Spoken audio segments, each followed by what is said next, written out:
एक खूबसूरत लड़की ने जब लड़का समझ में नहीं आया तो लौट आदि बारात। 4 साल बाद लड़का एसआरडीएम बनकर लौटा तो लड़की सड़क किनारे सब्जियां बेच रही थी।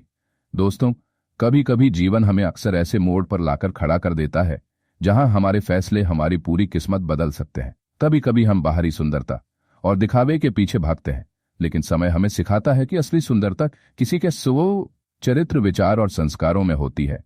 ये कहानी उन सभी लोगों की है जो जीवन के अहम फैसलों में रूप और रुतबे को प्राथमिकता देते हैं और फिर समय के थपेड़ों से सच्चाई का स्वाद चखें।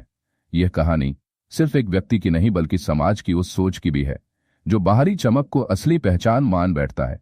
यह बताती है कि एक अच्छा जीवन साथी वही होता है जो हर परिस्थिति में आपके साथ खड़ा रहे, आपके सपनों और आपकी तक की कद्र करें। तो आइए इस प्रेरक और मार्मिक कहानी के माध्यम से हम इस जीवन के उतार चढ़ाव को समझें और उससे कुछ महत्वपूर्ण सीख ले।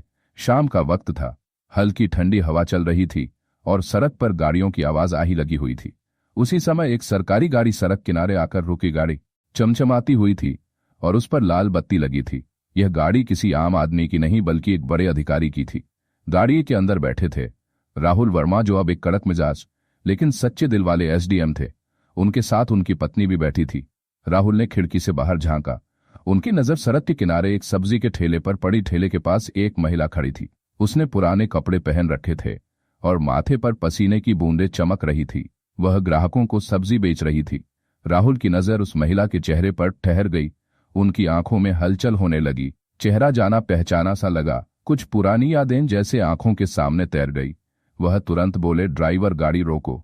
गाड़ी रुकते ही अमित जल्दी से नीचे उतरे और उस महिला की ओर बढ़े। जैसे ही महिला ने उन्हें अपनी ओर आते देखा, वह घबरा गई। उसके चेहरे पर डर और बेचैनी साफ दिख रही थी। उसने जल्दी से अपनी साड़ी का पल्लू खींचा और चेहरा छुपाने की कोशिश करने लगी, लेकिन राहुल उसकी आंखों को देखकर पहचान गए। वह ठहरे हुए शब्दों में बोले, प्रिया, मैंने तुम्हें पहचान लिया है। चेहरा छुपाने की जरूरत नहीं है। ये सुनते ही महिला के हाथ कांपने लगे। उसकी आंखों से आंसू की धार फूट पड़ी। वह कांपती आवाज में बोली, राहुल, मुझसे बहुत बड़ी गलती हुई थी, मुझे माफ कर दो। ये कहते हुए वह हाथ जोड़कर उनके सामने खड़ी हो गई और फूट फूट कर रोने लगी। आसपास खड़े लोग यह दृश्य देखकर हैरान थे। कोई समझ नहीं पा रहा था कि यह महिला कौन है और इस अधिकारी से उसका क्या रिश्ता है। कौन थी यह महिला और क्यों उसने एसडीएम साहब के सामने यूं हाथ जोड़कर माफी मांगी। आइए इस कहानी के पन्नों को पलटते हैं और जानते हैं कि पूरा मामला आखिर क्या था। मध्य प्रदेश के जबलपुर शहर के एक छोटे से गांव में प्रिया अपने माता पिता के साथ रहती थी। वह गांव की सबसे खूबसूरत लड़कियों में से एक मानी जाती थी। प्रिया को अपनी सुंदरता पर बहुत घमंड था। जब भी वह अपनी सहेलियों के साथ खेतों के किनारे या तालाब के पास घूमने जाती तो हंसते हुए कहती, मेरे लिए तो कोई राजकुमार ही आएगा। मैं इतनी खूबसूरत हूं कि मुझे मेरे जैसा खूबसूरत ही दूल्हा होना चाहिए। प्रिया पढ़ाई में अच्छी थी और कॉलेज की पढ़ाई पूरी कर रही थी, लेकिन उसकी सोच हमेशा बाहरी सुंदरता और दिखावे पर ही टिकी रहती थी। समय अपनी रफ्तार से आगे बढ़ रहा था। प्रिया की उम्र अब शादी के लायक हो गई थी। उसके माता पिता कर्ण और पूनम देवी उसकी शादी को लेकर चिंतित रहने लगे। वे चाहते थे कि उनकी बेटी का घर बस जाए और उसे एक अच्छा जीवन साथी मिले। दीपक वर्मा, जो प्रिया का बड़ा भाई था, वह भी अपनी बहन के लिए एक योग्य लड़के की तलाश में जुटा था। वे चाहते थे कि लड़का भले ही साधारण दिखता हो, लेकिन दिल और चरित्र से अच्छा हो। कई लड़कों से बात करने के बाद उन्हें एक लड़का पसंद आया। उसका नाम था राहुल वर्मा। राहुल एक साधारण चेहरे वाला लेकिन अच्छे संस्कारों और बड़ी सोच वाला लड़का था। वह पढ़ा लिखा था और सरकारी नौकरी की तैयारी कर रहा था। उसकी आंखों में बड़े सपने थे और वह मेहनती था। सबसे बड़ी बात, वह अपने माता पिता की बहुत इज्जत करता था और अपने परिवार के लिए कुछ बड़ा करना चाहता था। जब कर्नल विकास ने राहुल से मुलाकात की तो उन्हें उसका स्वभाव और विचार बहुत अच्छे लगे। उन्हें लगा कि यही लड़का प्रिया के लिए सबसे अच्छा जीवन साथी साबित होगा। उन्होंने तुरंत प्रिया के लिए राहुल का रिश्ता तय कर दिया। शाम को जब करण घर लौटे तो प्रिया ने उत्सुकता से पूछा, पापा, आपने जो लड़का मेरे लिए चुना है वह कैसा है? क्या वह सुंदर है? करण ने प्यार से उसकी ओर देखते हुए कहा, बेटा, सूरत से ज्यादा सीरत मायने रखती है। जो लड़का मैंने तुम्हारे लिए चुना है वह तुम्हारी इज्जत करेगा और हर परिस्थिति में तुम्हारे साथ खड़ा रहेगा। वह लाखों में एक है। लेकिन प्रिया के चेहरे पर उदासी छा गई। वह मायूस होकर बोली, पापा, मैं जितनी खूबसूरत हूं, मेरा दूल्हा भी उतना ही खूबसूरत होना चाहिए। हमारी जोड़ी अच्छी दिखनी चाहिए। तभी दीपक वर्मा, जो प्रिया के बड़े भाई थे, वह हाथ में एक तस्वीर लेकर आए और बोले, दीदी, यह देखो, यही है राहुल वर्मा। बहुत अच्छा लड़का है, पढ़ा लिखा है और सरकारी नौकरी की तैयारी कर रहा है। बस कुछ ही महीनों में उसे नौकरी मिल जाएगी, फिर तुम्हारी जिंदगी में किसी चीज की कमी नहीं रहेगी। प्रिया ने तस्वीर को देखा और एक पल के लिए ठहर गई, लेकिन उसके चेहरे पर खुशी की जगह मायूसी और निराशा थी। वह सोचने लगी, यह लड़का तो बिल्कुल भी मेरे सपन जैसा नहीं है, इससे शादी कैसे होगी। प्रिया के मन में उथल पुथल मची हुई थी। वह सोच रही थी, क्या सिर्फ पढ़ाई और नौकरी से शादी सफल हो जाती है? क्या बिना सुंदरता के मैं उसके साथ खुश रह पाऊंगी? उसे समझ नहीं आ रहा था कि वह क्या करें। करण ने उसकी आंखों में उठते सवालों को पढ़ लिया और प्यार से बोले, बेटा एक बात याद रखना, चेहरे की सुंदरता समय के साथ ढल जाती है, लेकिन अच्छे विचार और समान जीवन भर साथ देते हैं। जो इंसान तुम्हारी इज्जत करेगा वही तुम्हारे जीवन का सबसे बड़ा साथी होगा। विकास ने भी कहा, प्रिया ये लड़का न सिर्फ अच्छा है बल्कि कुछ बड़ा करने की काबिलियत रखता है। जब वह सरकारी नौकरी में लगेगा तो तुम्हारी जिंदगी राजकुमारी जैसी होगी। प्रिया के मन में अभी भी संदेह था, लेकिन उसने अपने पिता और भाई की बातों का सम्मान किया। गांव की लड़कियों को अपनी मर्जी से शादी का अधिकार कम ही मिलता था, इसलिए उसने मन मारकर चुपचाप शादी के लिए हां कर दी। धीरे धीरे समय बीतता गया और प्रिया की शादी का दिन आ पहुंचा। पूरा घर दियों और फूलों से सजा हुआ था। हर तरफ खुशी का माहौल था। रिश्तेदारों की हंसी ठिठोली से आंगन गूंज रहा था। ढोल नगारों की आवाज से पूरा गांव महक रहा था। प्रीति अपने कमरे में बैठी थी। उसने लाल रंग का भारी दुल्हन का जोड़ा पहना था। माथे पर बिंदिया और हाथों में चूड़ियां उसकी सुंदरता को और निखार रही थी, लेकिन उसके चेहरे पर खुशी की जगह हल्की मायूसी थी। वह आईने में खुद को देख रही थी, लेकिन मन में एक अजीब सी बेचैनी थी। वह सोच रही थी, क्या सच में मैं इस साधारण से दिखने वाले लड़के से शादी करने जा रही हूं? थोड़ी ही देर में बारात दरवाजे पर पहुंच गई। घोड़ी पर सवार राहुल वर्मा अपनी सादगी में भी शालीन और सम्मानजनक दिख रहे थे। बैंड बाजे और बारातियों की नाचती टोली के साथ घर के दरवाजे पर खूब स्वागत हुआ। फूलों की वर्षा और ढोल की थाप पर पूरा माहौल उत्सव में डूबा हुआ था। अब वह पल आ गया जब जयमाला की रस्म होनी थी। प्रिया भारी लहंगे में सजी धजी स्टेज पर आई। उसकी चाल में संकोच और चेहरे पर हल्की नाखुशी झलक रही थी। जब पहली बार उसकी नजर अपने होने वाले दूल्हे अमित वर्मा पर पड़ी तो उसके मन में तरह तरह के विचार आने लगे। राहुल ने हल्के सुनहरे रंग की शेरवानी पहनी थी। चेहरे पर आत्मविश्वास था और आंखों में सादगी, लेकिन राहुल का रंग सांवला था और चेहरा बिल्कुल साधारण। उसे देख प्रिया के मन में निराशा की लहर दौड़ गई। जैसे ही वरमाला की रस्म शुरू हुई और दोनों के हाथों में माला दी गई, तभी अचानक प्रिया का चेहरा सख्त हो गया। वह गुस्से में माला रोकते हुए बोली, पिताजी मैं इस लड़के से शादी नहीं करूंगी। यह सुनते ही पूरी सभा में सन्नाटा छा गया। हर कोई हैरानी से प्रिया को देखने लगा। उसके पिताजी हड़बड़ा कर बोले, बेटा ये तुम क्या कह रही हो? प्रिया ने गुस्से में कहा, फोटो में तो यह लड़का ठीक लग रहा था, लेकिन सामने से बिल्कुल भी अच्छा नहीं दिख रहा। यह बहुत काला है, मैं इससे शादी नहीं करूंगी, चाहे कुछ भी हो जाए। अगर आप लोगों ने जबरदस्ती की तो मैं अपनी जान दे दूंगी। प्रिया की बात सुनते ही पूरा माहौल तनावपूर्ण हो गया। रिश्तेदार एक दूसरे का मुंह देखने लगे। लोग तरह तरह की बातें करने लगे। कोई कह रहा था, इतनी बड़ी बारात आई है और अब लड़की ने शादी से मना कर दिया, यह तो बड़ी शर्म की बात है। करण यानी प्रिया के पिता तुरंत स्टेज पर आए और उसे समझाते हुए बोले, बेटा यह वक्त ऐसा नहीं है कि तुम ऐसा कदम उठाओ। बारात दरवाजे पर खड़ी है, यह सिर्फ हमारी नहीं पूरे परिवार की इज्जत का सवाल है। भाई विकास भी समझाने लगा, दीदी तुम जिसे काला कह रही हो वह दिल से बहुत अच्छा है, पढ़ा लिखा और सम्मान देने वाला लड़का है, तुम्हारा भविष्य बहुत अच्छा होगा। लेकिन प्रिया ने दोनों की कोई बात नहीं मानी। वह गुस्से में बोली, आप लोग मेरी जबरदस्ती शादी कराना चाहते हैं, लेकिन मैं इस लड़के से शादी नहीं करूंगी। मेरे लिए चेहरा ज्यादा जरूरी है। स्टेज के पास खड़े राहुल वर्मा और उनके पिता ने सब कुछ चुपचाप सुना। किसी के चेहरे पर नहीं था। राहुल के पिता ने दुख भरी आवाज में कहा, महेश जी अगर आपको पहले ही पता होता कि आपकी बेटी को हमारे बेटे के रंग से दिक्कत है तो हम यह रिश्ता कभी नहीं लाते। इतनी बेइज्जती और अपमान के बावजूद राहुल ने शांत स्वर में कहा, किसी रिश्ते में जबरदस्ती नहीं होनी चाहिए। अगर प्रिया को मेरे साथ खुश नहीं रहना है तो मैं यह रिश्ता यहीं खत्म करता हूं। राहुल के पिता ने कहा, बेटा चलो, जब लड़की की मर्जी नहीं है तो हम किसी पर दबाव नहीं बनाएंगे। इस प्रकार वह बारात बिना दुल्हन के वापस लौटने वाली थी। फिर भी लड़का और उसके पिता के चेहरे पर गुस्सा नहीं बल्कि समझदारी और गरिमा झलक रही थी। अब तो शादी का माहौल तनाव से भर गया था। प्रिया की जिद और इनकार के बाद उसके पिता कर्ण और भाई दीपक वर्मा ने उसे समझाते हुए कहा, प्रिया आज तुम्हें शादी करनी ही पड़ेगी। यह सिर्फ तुम्हारी नहीं पूरे परिवार की इज्जत का सवाल है। अगर तुमने शादी से इनकार किया तो पूरी बिरादरी में हमारी बदनामी होगी। लोग हमारी पीठ पीछे बातें करेंगे करण की आवाज में गुस्सा और लाचारी दोनों झलक रहे थे। रिश्तेदारों की फुसफुसाना उसी समय किसी ने गांव से पुलिस को खबर कर दी कि शादी में झगड़ा हो गया है और लड़की जबरदस्ती शादी के लिए मजबूर की जा रही है।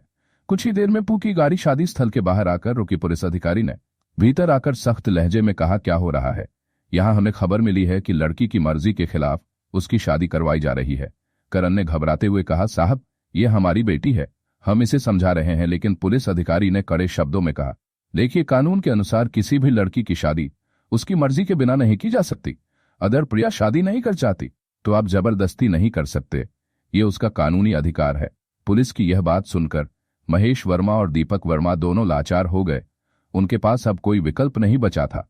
उन्होंने भारी मन से कहा, ठीक है, अगर हमारी बेटी की यही इच्छा है तो हम जबरदस्ती नहीं करेंगे। दूल्हे राहुल वर्मा के पिता ने यह सब देखकर निराश होते हुए कहा, चलो बेटा, अब यहां से चलते हैं। जब लड़की की मर्जी ही नहीं है तो ऐसे रिश्ते का कोई मतलब नहीं। राहुल ने भी सिर झुकाकर कहा, हाँ पिताजी, कोई रिश्ता जबरदस्ती से नहीं बनाया जा सकता। जब बारात वापस जाने के लिए मुड़ी तभी वहां एक गरीब किसान दौड़ता हुआ आया।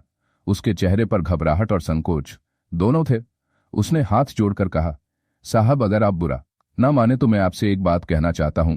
राहुल के पिता ने थकी हुई आवाज में कहा, बोलिए भाई, अब क्या कहना चाहते हैं? सब कुछ तो खत्म हो गया, हमारी इतनी बेइज्जती हो गई, इससे बुरा क्या होगा? किसान ने हिम्मत जुटाकर कहा, साहब मेरी एक बेटी है, बस ज्यादा पढ़ी लिखी नहीं है, लेकिन संस्कारी है, बड़ों का आदर करना जानती है, घर का सारा काम संभाल लेगी, आपके बेटे का पूरा ख्याल रखेगी और आपकी इज्जत को कभी ठेस नहीं पहुंचाएगी।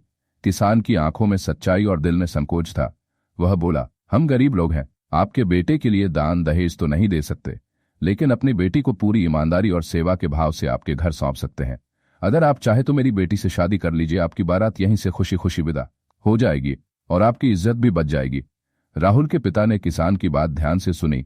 कुछ पल के लिए उनकी आंखें बंद हो गई। उन्होंने सोचा, शादी सिर्फ पैसे, रूप या दान दहेज से नहीं, अच्छे संस्कार और दिल से निभाई जाती है। इस किसान के शब्दों में सच्चाई और उसकी आंखों में अपनी बेटी के लिए ममता झलक रही है।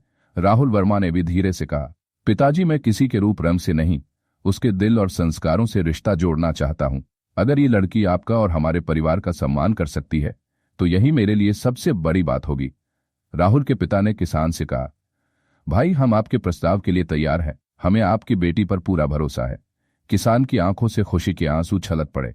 वह तुरंत अपनी बेटी को बुलाने दौड़ा। कुछ ही देर में किसान अपनी बेटी रंजना को लेकर आया। रंजना साधारण वेशभूषा में थी, लेकिन उसके चेहरे पर घबराहट के साथ संस्कार और शालीनता साफ झलक रही थी। उसने डरते हुए राहुल और उसके परिवार को प्रणाम किया। अमित के पिता ने मुस्कुराते हुए कहा, पंडित जी, अब शादी की रस्में पूरी करवाई जाएं।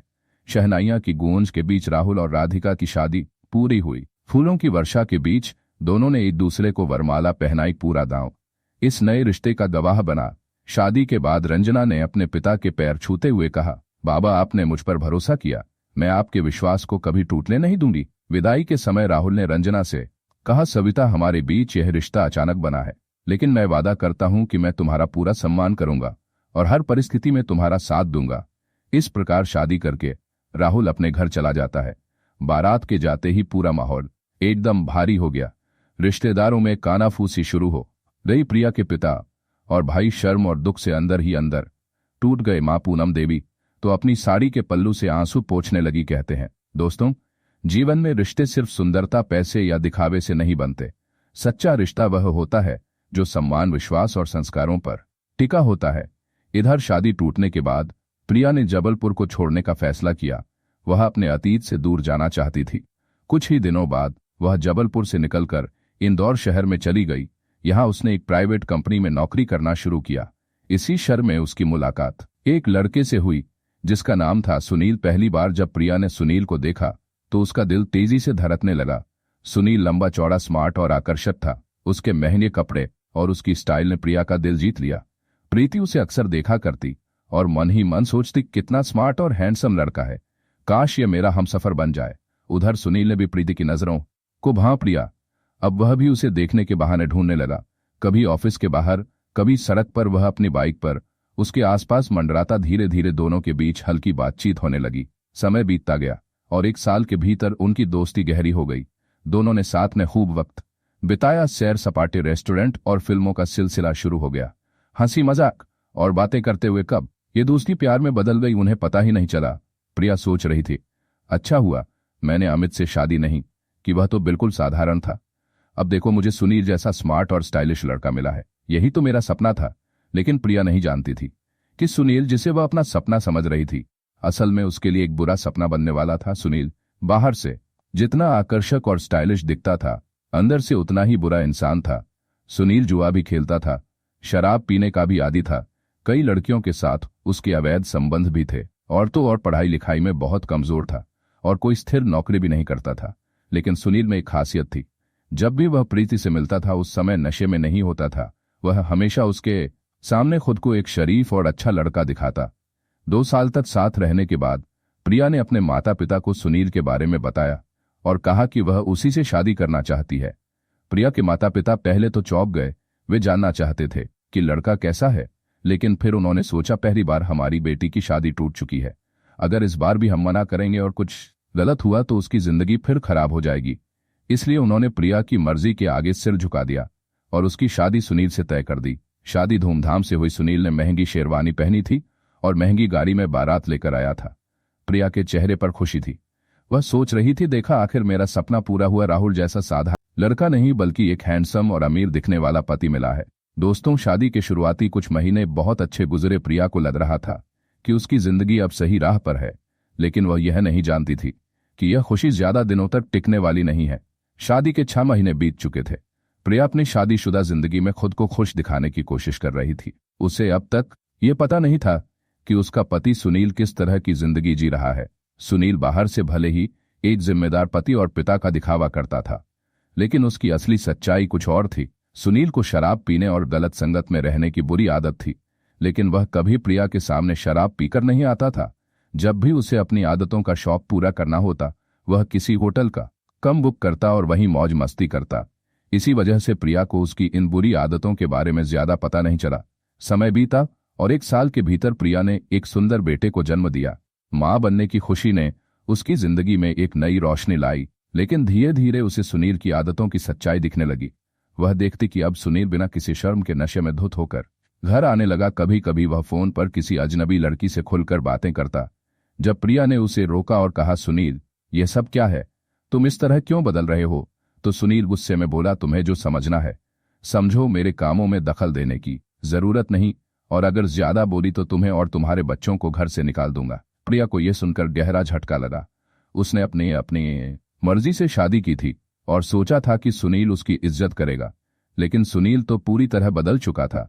वह अब खुलकर शराब पीता और दूसरी औरतों के साथ गलत संबंध रखता था। प्रिया सोचने लगी, क्या इसी दिन के लिए मैंने अपनी जिंदगी का सबसे बड़ा फैसला लिया था?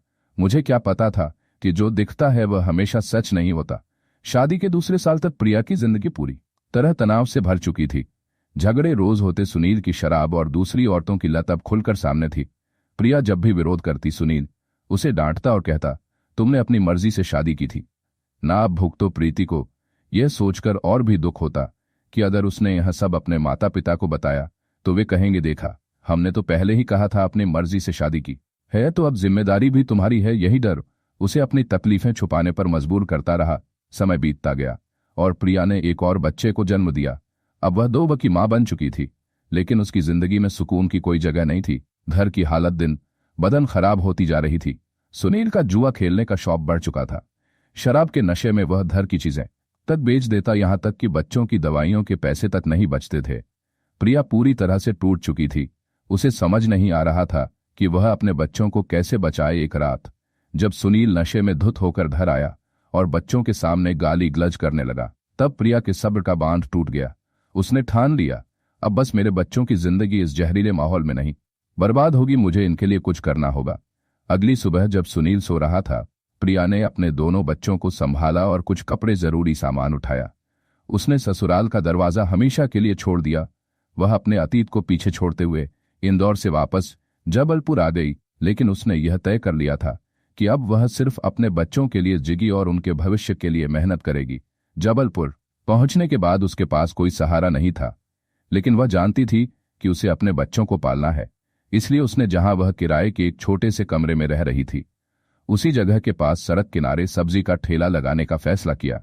प्रिया ने रोज सुबह जल्दी उठकर सब्जियां खरीदना शुरू किया। और फिर ठेले पर बेचने लगी। दिन भर कड़ी मेहनत के बाद उसे रोजाना करीब 500 से की कमाई होती। यह कमाई छोटी जरूर थी, लेकिन इससे वह अपने बच्चों का पेट भर सकती थी और धीरे धीरे कुछ पैसे बैंक में जमा भी करने लगी। प्रीति को सब्जी का ठेला लगाए 3 महीने हो चुके थे। सुबह से शाम तक वह अपने बच्चों के लिए मेहनत करती। जिंदगी कठिन जरूर थी, लेकिन उसने हार मानने की बजाय संघर्ष का चुना था। एक दिन अचानक प्रिया को खबर मिली कि वह लड़का जिससे उसकी पहली शादी तय हुई थी और जिसे उसने ठुकरा दिया था, आज एसडीएम उपजिलाधिकारी बन चुका है। ये सुनते ही प्रीति के हाथ से सब्जी का तराजू गिर गया। उसका दिल तेजी से धड़कने लगा। उसके मन में एक ही ख्याल आया, काश मैंने उस दिन पिताजी की बात मान ली होती। उसी दिन संयोग से राहुल वर्मा, जो अब एसडीएम बन चुके थे, अपनी सर्वे गाड़ी से अपनी पत्नी के साथ कहीं जा रहे थे। रास्ते में ट्रैफिक जाम था, तो उन्होंने गाड़ी साइड में रोक दी। गाड़ी की खिड़की से बाहर झांकते हुए उनकी नजर सड़क किनारे सब्जी के ठेले पर पड़ी सब्जी बेच रही महिला का चेहरा उन्हें जाना पहचाना लगा। कुछ पल के लिए राहुल उलझन में पड़ गए। उन्होंने गौर से देखा और फिर उनके मन में एक हलचल सी हुई, क्या यह वही प्रिया है जिससे कभी मेरी शादी तय हुई थी? राहुल ने फिर ध्यान से देखा। हाँ, यह वही थी। उनके दिल में एक अजीब सी भावना उमड़ने लगी। राहुल की आंखों के सामने पुरानी बातें तैरने लगी। वह दिन जब प्रिया ने सिर्फ उनके साधारण रूप और रंग के कारण उन्हें ठुकरा दिया था, लेकिन आज समय ने सब बदल दिया था। तभी मैं प्रिया के साथ अपना जीवन बिताने का सपना देखता था। आज मैं एसडीएम हूं और वह ठेले पर सब्जी बेच रही है। राहुल के मन में दुख और सहानुभूति दोनों भाव आए, लेकिन उनके चेहरे पर कोई घमंड नहीं था। दूसरी ओर प्रिया ने भी अमित को देख लिया। उसकी आंखें शर्म और पछतावे से झुक गई। उसका चेहरा पीला पड़ गया। वह घबरा गई और तुरंत चेहरा छुपाने लगी। हे भगवान, यह राहुल है जिसे मैंने कभी ठुकराया था। आज वह कितनी ऊंचाई पर है और मैं यहाँ ठेले पर सब्जी बेच रही हूँ। लेकिन राहुल ने उसकी घबराहट देख ली। वह गाड़ी से उतरे और सीधे प्रिया के ठेले की ओर बढ़े। प्रिया के हाथ कांपने लगे। उसकी आंखों से आंसू छलक पड़े। वह हाथ जोड़ते हुए बोली, राहुल, मुझे माफ कर दो। मैंने तुम्हारे साथ बहुत गलत किया। उस दिन मैंने तुम्हारी बहुत बेइज्जती की थी। मुझे समझ नहीं थी। उसकी आवाज कांप रही थी और आंखों से पछतावे के आंसू बह रहे थे। राहुल ने शांत और संयमित स्वर में कहा, प्रिया, तुमसे नाराज होने का कोई कारण नहीं है। हर किसी को अपनी जिंदगी के फैसले लेने का अधिकार होता है। तुमने भी वही किया जो उस समय तुम्हें सही लगा। राहुल ने थोड़ी देर रुककर पूछा, लेकिन तुम यहाँ इस हालत में क्यों हो? मैंने सुना था कि तुम्हारी शादी एक अच्छे परिवार में हुई थी। फिर ऐसा क्या हुआ जो तुम्हें इस हाल में आना पड़ा? प्रिया ने गहरी सांस ली और सतीश के साथ अपनी शादी और उसके बाद की पूरी कहानी अमित को बताई। उसने बताया कि कैसे सतीश शुरू में अच्छा लगा, लेकिन शादी के बाद उसकी असलियत सामने आई। वह शराबी था, जुआ खेलता था और दूसरी औरतों के साथ गलत संबंध रखता था। प्रिया की आंखों में दर्द छलक रहा था। उसने कहा, मैंने अपनी मर्जी से शादी की थी, इसलिए अपने माता पिता से कुछ कह भी नहीं पाई। लेकिन जब बच्चों की जिंदगी खतरे में दिखी तो मैंने सतीश को छोड़ दिया और अब अपनी मेहनत से अपने बच्चों का पेट पाल रही हूं। राहुल ने उसकी बात ध्यान से सुनी और फिर गंभीरता से कहा, प्रिया, तुम्हारी हिम्मत काबिले तारीफ है। तुमने विपरीत परिस्थितियों में भी हार नहीं मानी। ये तुम्हारी सच्ची जीत है। अगर तुम्हें किसी मदद की जरूरत हो तो बेझिझक मुझसे कहना। तुमने जो संघर्ष किया है वह तुम्हारी मजबूती दिखाता है। प्रिया ने अपनी नम आंखों के साथ जवाब दिया, राहुल, तुम्हारा यह कहना ही मेरे लिए बड़ी बात है, लेकिन मैं अपनी लड़ाई खुद लड़ूंगी। मैंने अपनी गलतियों से सीखा है और अब अपनी मेहनत से आगे बढ़ूंगी। राहुल ने मुस्कुराते हुए कहा, प्रिया, यही बात तुम्हें सबसे अलग बनाती है। मैं तुम्हारी सफलता की कामना करता हूं। अगर कभी तुम्हें किसी भी चीज की जरूरत हो तो बस मुझे याद करना। राहुल ने फिर अपनी गाड़ी की ओर रुख किया। जाते जाते एक नजर प्रिया पर डाली। उनकी आंखों में कोई घमंड नहीं था, सिर्फ सम्मान और सहानुभूति थी। प्रिया खड़ी रही, उनकी गाड़ी को दूर जाते देखती रही। उसकी आंखों से आंसू बह रहे थे, लेकिन यह आंसू पछतावे के नहीं बल्कि एक नई हिम्मत के थे। राहुल वर्मा, जो अब एसडीएम थे, अपनी गाड़ी में बैठ गए। उनकी पत्नी रंजना ने जिज्ञासा पूर्वक पूछा, राहुल, यह वही प्रीति है ना जिससे तुम्हारी शादी तय हुई थी? अमां रंजना, ये वही प्रिया है कभी जिसके साथ मैंने अपना जीवन बिताने का सपना देखा था, लेकिन किस्मत ने हमारी राहें अलग कर दी। रंजना ने आगे पूछा, लेकिन वह यहाँ इस हाल में सब्जी क्यों बेच रही है? मैंने सुना था कि उसकी शादी एक अच्छे परिवार में हुई थी। राहुल ने अपनी पत्नी को पूरी कहानी बताई, कैसे प्रिया ने सिर्फ उनकी साधारण सूरत के कारण उन्हें ठुकरा दिया था और बाद में उसने अपनी पसंद से शादी की थी, लेकिन वह शादी एक बुरा सपना साबित हुई।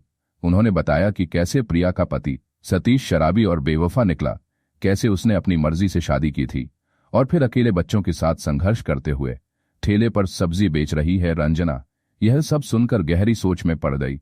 उसने कहा, राहुल, जीवन हमें कभी कभी बहुत कठोर सबक सिखाता है, लेकिन मैं प्रिया की हिम्मत की दाद देती हूँ। उसने अपनी तकलीफों के आगे घुटने नहीं टेके और अपने बच्चों के लिए जीने का रास्ता चुना। राहुल ने सहमति में सिर हिलाया और कहा, हाँ रंजना, उसने अपनी गलतियों से सीखा और अब खुद की लड़ाई लड़ रही है। यही सबसे बड़ी बात है। रंजना ने थोड़ा रुककर कहा, राहुल, क्या हम उसकी कुछ मदद कर सकते हैं, बिना उसे एहसास दिलाए कि वह दया की पात्र है?